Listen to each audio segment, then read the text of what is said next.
అంటే ఆయన గొప్ప ఉన్నతమైన స్థానంలో చూడాలి. ఒకే విషయం హ్మ్. చెప్తున్నాను.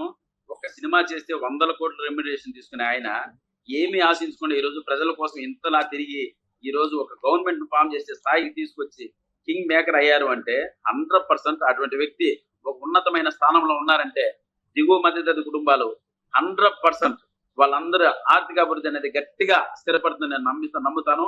ఎందుకంటే ఆయన కూడా అటువంటి ఫ్యామిలీ నుంచి వచ్చారు కాబట్టి ఆయన ఒక గొప్ప స్థానంలో చూడాలి, ఒక గొప్ప పదవిలో చూడాలని మనస్ఫూర్తిగా కోరుకుంటాను. అంటే ఆయన గొప్ప ఉన్నతమైన స్థానంలో చూడాలి. ఒకే విషయం హ్మ్. చెప్తున్నాను. ఒక సినిమా చేస్తే 100,00,00,000 రెమ్యునరేషన్ తీసుకునే ఆయన ఏమి ఆశించకుండా ఈరోజు ప్రజల కోసం ఇంతలా తిరిగి ఈరోజు ఒక గవర్నమెంట్‌ని ఫార్మ్ చేసే స్థాయికి తీసుకొచ్చి కింగ్ మేకర్ అయ్యారు అంటే 100% అటువంటి వ్యక్తి ఒక ఉన్నతమైన స్థానంలో ఉన్నారంటే దిగువ మధ్యతరగతి కుటుంబాలు 100% వాళ్ళందరూ ఆర్థిక అభివృద్ధి అనేది గట్టిగా స్థిరపడుతుందని నేను నమ్ముతాను. ఎందుకంటే ఆయన కూడా అటువంటి ఫ్యామిలీ నుంచి వచ్చారు కాబట్టి ఆయన ఒక గొప్ప స్థానంలో చూడాలి, ఒక గొప్ప పదవిలో చూడాలని మనస్ఫూర్తిగా కోరుకుంటాను.